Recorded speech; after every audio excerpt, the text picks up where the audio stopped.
Good morning all of you. आज हम अपनी बॉटनी की क्लास में जो है आज पढ़ेंगे बीएससी थर्ड ईयर में। ठीक है, बॉटनी की क्लास रहेगी आपकी बीएससी थर्ड ईयर की और इसमें हम टॉपिक ले रहे हैं आज एटमॉस्फेयर गैसियस कंपोजिशन।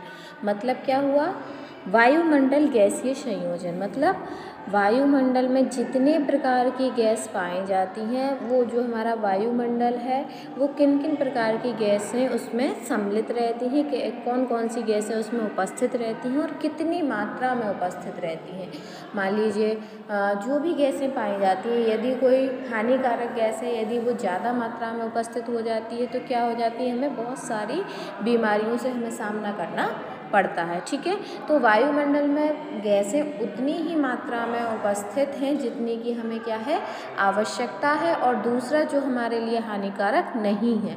लेकिन आज का हमारा जो लाइफ स्टाइल है, रहन सहन है, उससे क्या हो रहा है, विषैली और विषाक्त गैसों की क्या हो रही है, अधिकता हो रही है, जिससे कई बीमारियां हो रही हैं। ठीक है, बहुत सारी बीमारियां जो हैं वो इन्हीं गैसों की वजह से हो रही हैं, और वो गैसें और किसी ने नहीं, वायुमंडल में नहीं बन रही है वो गैसें किस मानव निर्मित गैसें हैं। वो मानव इतना पॉल्यूशन कर रहा है, पेड़ पौधों को काट रहा है, उससे क्या हो रहा है, हमारा वातावरण जो है, वायुमंडल है, वो क्या हो रहा है, क्षतिग्रस्त हो रहा है। ठीक है, उसमें बहुत सारी गैसों की अधिकता, जो हानिकारक गैसें उनकी अधिकता हो रही है और वो हमें कई प्रकार से जो है इफ़ेक्ट करती है। यदि हम बात करें तो पृथ्वी की सतह पर गैसीय आवरण वायुमंडल कहलाता है। जो हमारी पृथ्वी की सतह है उसके चारों ओर जो भी आवरण है वो क्या कहलाता है, आपका वायुमंडल कहलाता है, जिसमें गैसों का मिश्रण होता है। इसमें विशेष रूप से कौन कौन सी गैस पाई जाती है, नाइट्रोजन 78%, ऑक्सीजन 21%, कार्बन डाइऑक्साइड 0.03% तथा जल वाष्प होती है। मुख्यतः 3 गैसें पाई जाती हैं, नाइट्रोजन, ऑक्सीजन और कार्बन डाइऑक्साइड। ठीक है, और इस वायुमंडल में क्या उपस्थित रहता है, जल व वाष्प उपस्थित रहती है, जिसे सामूहिक रूप से वायु कहते हैं। और हम इस जल वाष्प को पूरा मिला के, नाइट्रोजन, ऑक्सीजन, कार्बन डाइऑक्साइड और जल वाष्प को मिला के ही हम सामूहिक रूप से चारों को मिलाकर क्या कहते हैं, हम वायु कहते हैं, हवा कहते हैं, एयर कहते हैं। सिटनिक 1985 के अनुसार गैसीय मॉस लगभग 5.5 इंटू 10⁻15 टन्स होता है, जो वायुमंडल का निर्माण करता है। इसमें अन्य गैसें सूक्ष्म रूप में उपस्थित होती हैं। मुख्यतः इसमें 3 गैसें पाई जाती हैं, नाइट्रोजन, ऑक्सीजन और कार्बन डाइऑक्साइड। लेकिन इसमें और कौन कौन सी गैसें उपस्थित रहती हैं, कई गैसें इसमें सूक्ष्म मात्रा में, मतलब कम मात्रा में जो है वो उपस्थित होती हैं, तथा धूल के कण, परागकण तथा अन्य प्रकार के कण भी उपस्थित रहते हैं। और इस वातावरण में धूल के कण या फिर परागकण किसके होते हैं, फूलों के कण, और भी कई चीज़ें इस वायुमंडल में, एटमॉस्फेयर में उपस्थित रहती हैं। ठीक है, कितनी सारी गैसें इस वायुमंडल में उपस्थित रहती हैं वो मैंने आपको बोर्ड पे पूरा उसका सारणी जो है वो बनाई हुई है। जैसे कि नाइट्रोजन की बात करें तो 78.09% होता है, ऑक्सीजन 20.94% होता है, ऑर्गन 0.93% होता है, CO2 0.32% होता है, नियॉन 18 ppm होता है, हीलियम 5.2 ppm होता है, मीथेन 1.3 ppm होता है। यदि हम क्रिप्टॉन की बात करें तो वो कितना रहता है, 1.0 ppm। और उसकी यदि हम हाइड्रोजन की बात करें तो हाइड्रोजन रहता है आपका 0.5 ppm। नाइट्रस ऑक्साइड की बात करें तो वो आपका रहता है 0.25 ppm। ठीक है, नाइट्रस ऑक्साइड जो रहता है आपका 0.25 ppm। O3 क्या होता है आपका, ओजोन जो है वो रहती है आपकी 0.02%। कई हमने देखा है कि जो हमारी ओजोन परत है, हम इतनी सारी प्रदूषण जो है पृथ्वी पर फैला रहे हैं। हम और आप ही कई चीज़ों में हम प्रदूषण को कंट्रोल कर सकते हैं, लेकिन हम करने का कोशिश नहीं करते हैं या फिर हम उस प्रक्रिया में फेल हो रहे हैं। तो उससे क्या हो रहा है, हमारे वातावरण में जो ओजोन परत थी, आपका ओजोन परत जो थी वो क्या करती थी, सूर्य से आने वाली हानिकारक किरणों को क्या कर लेती थी, वहीं के वहीं रोक लेती थी।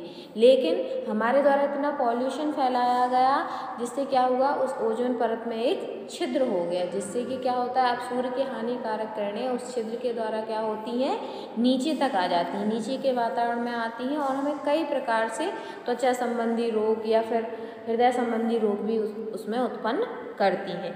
यदि हम SO2 की बात करें, सल्फर डाइऑक्साइड की बात करें, तो वो कितना रहता है वातावरण में 0.001 ppm। और यदि हम नाइट्रोजन डाइऑक्साइड की बात करें तो वो रहता है आपका 0.001 ppm।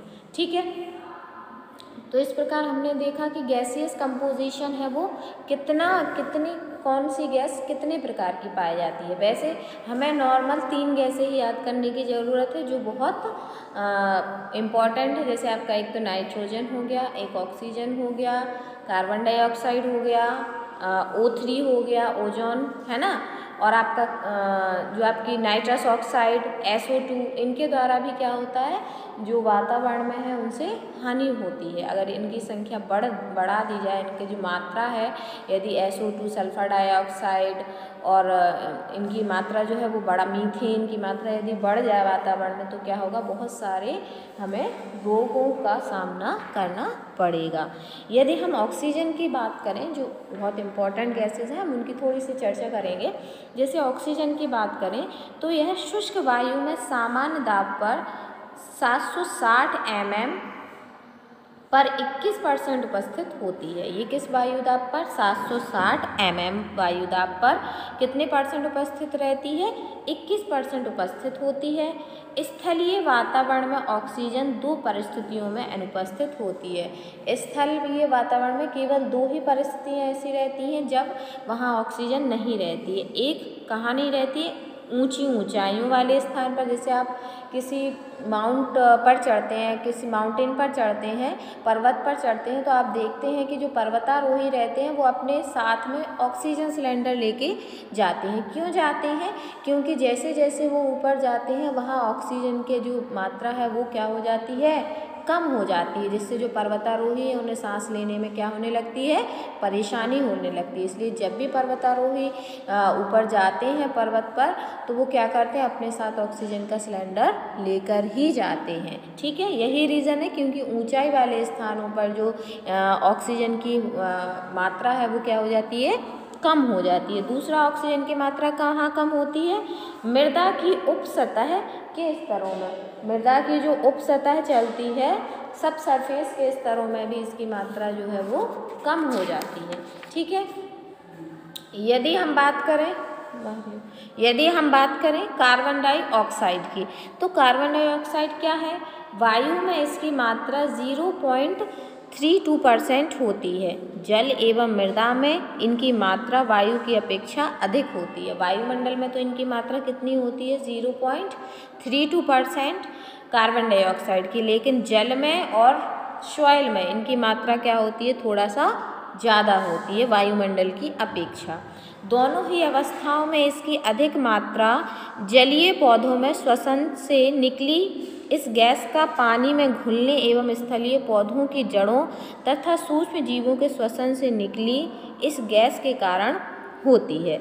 ठीक है, क्यों होती है वहाँ पे मात्रा, क्योंकि वहाँ पे जो स्थलीय पौधों की जड़ें जो रहती हैं और सूक्ष्म जीव जो श्वसन करते हैं, इसलिए वहाँ मृदा में उसकी मात्रा क्या रहती है, अधिक रहती है। ठीक है, दिन की अपेक्षा रात में इस गैस की मात्रा 15 से 20 गुना बढ़ जाती है। क्यों बढ़ जाती है, क्योंकि हरे पौधे इस गैस का प्रयोग प्रकाश संश्लेषण में नहीं कर पाते हैं। ऑब्वियसली आपने देखा होगा रात में क्या रहता है, सनलाइट नहीं रहती है, तो जो ग्रीन प्लांट्स रहते हैं वो प्रकाश संश्लेषण की क्रिया बंद कर देते हैं रात में। इसलिए प्रकाश संश्लेषण की क्रिया ना होने के कारण जो उसमें कार्बन डाइऑक्साइड की मात्रा है वो रात में क्या हो जाता है, बढ़ जाती है। ठीक है, यदि हम नाइट्रोजन की बात करें तो नाइट्रोजन क्या है, वायु में इस गैस की मात्रा लगभग 78% होती है। यदि हम बात करें कि सबसे ज़्यादा मात्रा किस गैस की वायुमंडल में है तो वो है आपका नाइट्रोजन। सबसे ज़्यादा कितनी होती है, 78.09% होती है। वायुमंडल में उपस्थित नाइट्रोजन बादलों में बिजली चमकने के द्वारा और जैव नाइट्रोजन यौगिकीकरण द्वारा पौधे को प्राप्त होती है। पौधों को यह गैस कहाँ से प्राप्त होती है, जब बादल चमकते हैं और जो बिजली चमकने के द्वारा और जैव नाइट्रोजन यौगिकीकरण मतलब फिक्सेशन के द्वारा पौधों को प्राप्त होती है यह गैस। मृत पौधे तथा प्राणियों के अपघटन एवं विनाइट्रीकरण की क्रिया द्वारा जीवाणु इस गैस को पुनः वायुमंडल को लौटाते हैं। और जब किसका अपघटन होता है, जो मृत पेड़ पौधे रहते हैं उनके अपघटन द्वारा एवं विनाइट्रीकरण द्वारा जो जीवाणु जो रहते हैं, छोटे छोटे सूक्ष्म जीवाणु जो रहते हैं, वो इस गैस को क्या करते हैं, पुनः वायुमंडल को क्या कर देते हैं, प्रदान करते हैं तथा पौधों को नाइट्रोजन, पर्णहरिम, प्रोटीन संश्लेषण, उपापचय क्रियाओं, ऊर्जा प्राप्ति इत्यादि के आवश्यक होती है। और पौधों को नाइट्रोजन क्यों आवश्यक होती है, बहुत सी क्रियाएं उनको नाइट्रोजन की उपस्थिति में ही होती हैं, जैसे पर्णहरिम, प्रोटीन का संश्लेषण, उपापचय क्रियाओं में भी इस गैस की जो है उन्हें प्लांट्स को आवश्यकता होती है। वे वातावरणीय कारक जो पृथ्वी के विभिन्न भागों में पादपों का वितरण निश्चित करते हैं, निश्चयीकरण कारक कहलाते हैं। इन कारकों को हम क्या करते हैं, इन कारकों को हम क्या कहते हैं, निश्चयीकरण कारक जो है वो हम कहते हैं। ठीक है, तो इस प्रकार आज की क्लास जो हमारी थी एटमॉस्फेयर गैसियस कंपोजिशन मतलब वायुमंडल में गैसों का कंपोजिशन या गैस कितने प्रकार की, कौन कौन सी गैसीय संगठन क्या है, कौन कौन सी गैसें पाई जाती हैं, कितनी मात्रा में पाई जाती हैं, उनका हमारे लिए वो क्यों उपयोगी हैं। ठीक है, तो आज के बारे में आज हमने इतना ही पढ़ा। नेक्स्ट क्लास में हम कोई नया टॉपिक लेंगे।